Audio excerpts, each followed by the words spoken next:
Shalom, selamat merayakan Paskah, Minggu Kebangkitan.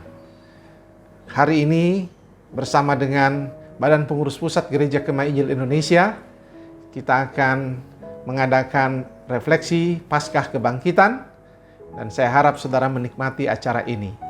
Sebelum saya menyampaikan kebenaran firman Tuhan, saudara Sherlyn Buaya akan mempersembahkan sebuah pujian untuk kita, nyanyian kemenangan iman nomor 7, Besarlah Setiamu. Mari kita menikmati pujian dan penyembahan ini.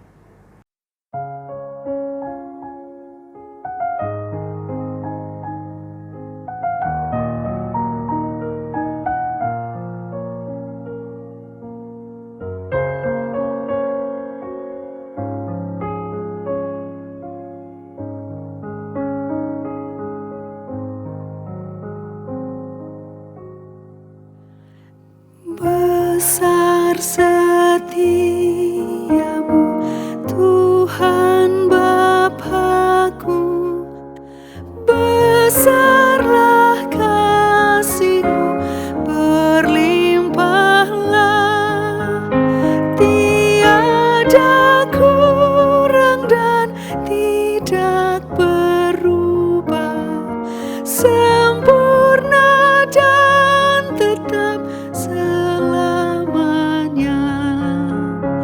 Besar setiamu, besar setiamu, saban pagi nampak rahmat baru. Segala yang ku perlu Tuhan sediakan. Besar setiamu kepadaku.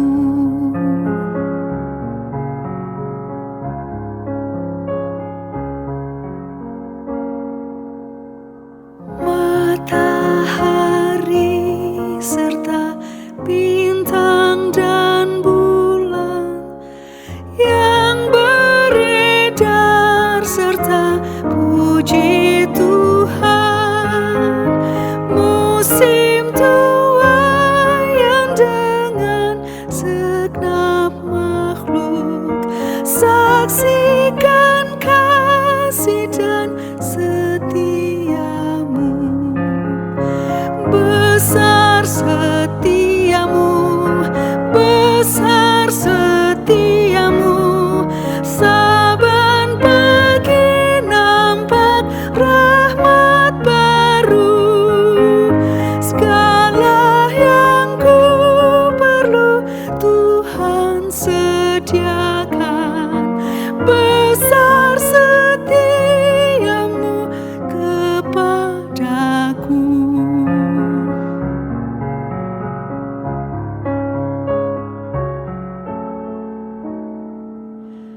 Dosa diampuni, tetap sentosa, hadirat-Mu yang beri penghiburan, kekuatan dan pengharapan tiap masa. Berkat besar dengan kelimpahan.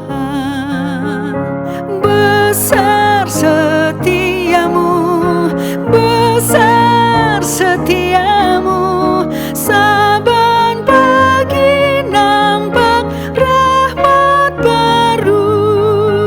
Segala yang ku perlu Tuhan sediakan. Besar setiamu kepadaku.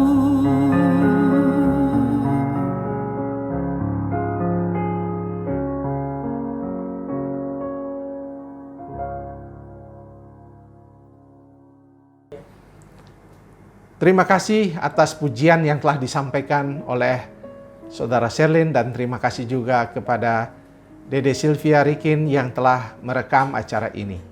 Saudara-saudara yang kekasih, saya mau mengajak kita merenungkan firman Tuhan di hari Minggu Kebangkitan ini, dan saya mau mengajak saudara dan semua kita untuk merayakan akan kebangkitan Tuhan Yesus dengan memiliki pengetahuan. Dan bukan hanya pengetahuan, lalu kita mensyukuri dan menghidupi kebenaran itu. Yaitu apa sebenarnya makna Paskah bagi orang yang percaya. Sebelumnya sering kali saya juga ditanya, mengapa tanggal Paskah berbeda, Pak? Saya ingin kasih tahu kepada saudara, tanggal Paskah berbeda setiap tahunnya karena perayaan Paskah di dalam gereja kita mengikuti Paskah yang dilakukan oleh orang Yahudi. Dan kita tahu orang Yahudi memakai kalender semi lunar dan solar, artinya kalender bulan dan matahari digabungkan sehingga tanggalnya mereka pun berbeda-beda, sama seperti orang merayakan Imlek, bisa Januari, Februari, begitu juga dengan Paskah, bisa Maret, bisa April. Jadi kita mengikuti, kalau orang Yahudi merayakan Paskah saat ini, maka kita pun juga merayakan Paskah dengan konsep dan teologi yang berbeda tentunya. Tetapi tanggalnya kita sesuaikan. Sehingga berbeda dengan Natal yang 25 Desember, maka Paskah selalu jatuh pada tanggal yang berbeda setiap tahunnya. Nah, itu sedikit pengetahuan sebelum kita masuk kepada apa makna Paskah yang sesungguhnya. Terutama ketika kita saat ini menghadapi situasi yang sungguh berat, apalagi dengan adanya wabah virus corona ini, sungguh membuat jemaat bertanya-tanya, apakah maksud Tuhan lewat peristiwa ini? Di mana Tuhan dalam peristiwa ini? Ini yang menjadi pertanyaan yang selalu menjadi pertanyaan kita semua. Hari ini kita akan mempelajari dua makna Paskah saja dari peristiwa sejarah yang terjadi pada waktu Paskah pertama dilakukan oleh umat Israel dan penggenapannya di dalam Perjanjian Baru, yaitu dalam kedatangan Kristus ke dalam dunia. Ada dua makna Paskah. Yang pertama, mari kita melihat di dalam Kisah Para Rasul pasal 13 ayat 37 sampai 39. Firman Tuhan berkata, "Tetapi Yesus yang dibangkitkan, Allah tidak demikian. Jadi ketahuilah, hai saudara-saudara, oleh karena Dialah maka diberitakan kepada kamu pengampunan dosa. Dan di dalam Dialah setiap orang yang percaya memperoleh pembebasan dari segala dosa, yang tidak dapat kamu peroleh dari hukum Musa." Makna pertama dari peristiwa Paskah, saudara, adalah kita dibebaskan dari hukuman dosa. Jadi dari pembacaan Kisah Para Rasul ini, kita akan menemukan bahwa Kristus datang sebagai anak domba Paskah yang datang untuk mengampuni dosa. Kalau kita memperhatikan kata Paskah, tentu artinya yang dilewati. Peristiwa ini adalah peristiwa di mana bangsa Israel keluar dari perbudakan Mesir, dan untuk mereka dapat bebas, maka Tuhan campur tangan dalam peristiwa pembebasan itu, di mana tulah ke-10, yaitu kematian anak sulung daripada semua orang Mesir, akan terjadi dalam kehidupan bangsa itu. Namun bangsa Israel tidak akan kena jika mereka pada waktu itu melakukan pempersembahan, yaitu mempersembahkan domba yang tidak bercacat, lalu mereka mengambil darahnya dan menaruh di palang pintu, sehingga pada waktu malaikat maut datang mengambil semua anak sulung, maka Israel terluput. Peristiwa itu diingat sebagai peristiwa Paskah, di mana bangsa Israel lewat darah anak domba diselamatkan dari hukuman, perbudakan, dan mereka keluar. Dan sekarang kita sebagai orang percaya bahwa peristiwa Paskah adalah peristiwa di mana telah digenapi lewat kedatangan Kristus dan lewat pengorbanannya di kayu salib. Dia adalah domba Paskah yang sempurna yang mengampuni seluruh dosa umat manusia. Pertanyaan yang sering diajukan kepada saya adalah, mengapa dosa itu penting untuk dibahas? Bukankah itu masalah agama? Bukankah itu masalah yang private dan itu urusan masing-masing? Saya rasa kita harus ingat bahwa memang mengapa dosa dibahas? Karena dosa itu bisa merusak diri. Dosa bisa merusak diri. Tapi juga pada saat yang sama, kemudian yang kedua, dosa juga merusak relasi.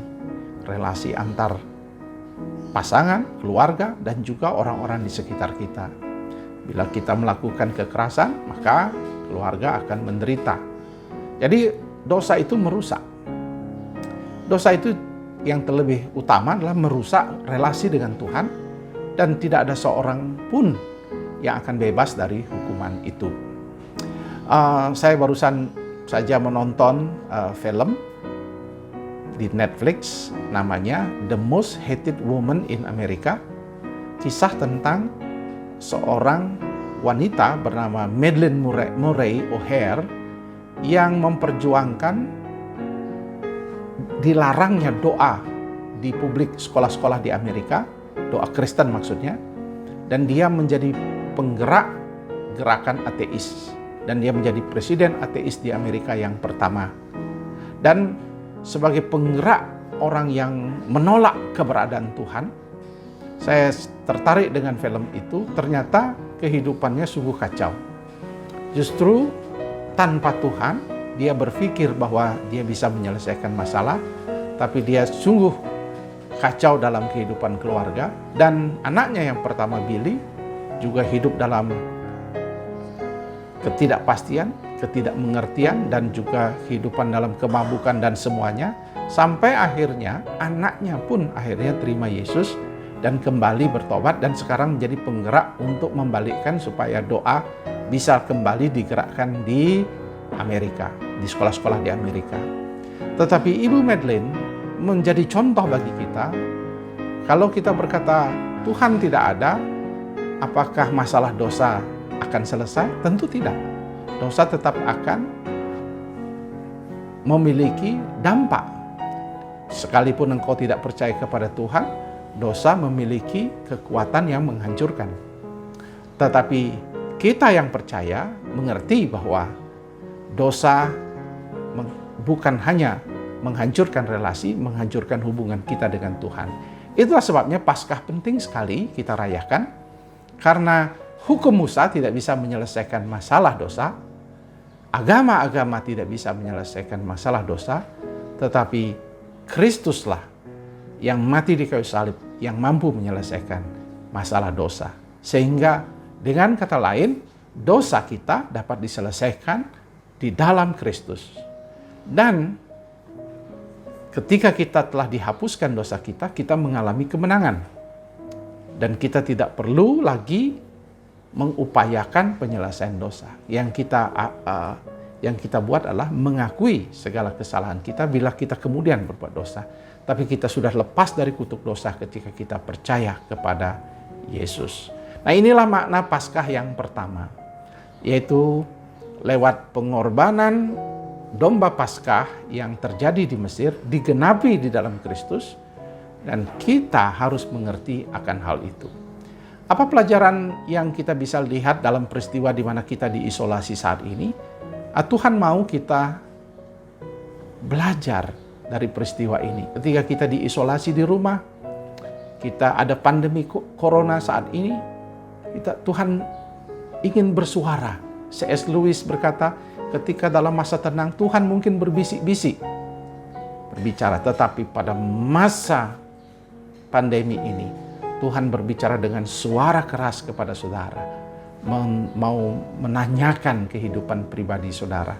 Apa yang Tuhan inginkan dalam hidup saudara? Apakah ada hal yang belum saudara selesaikan kepada pasangan saudara, kepada keluarga saudara, dan kepada komunitas?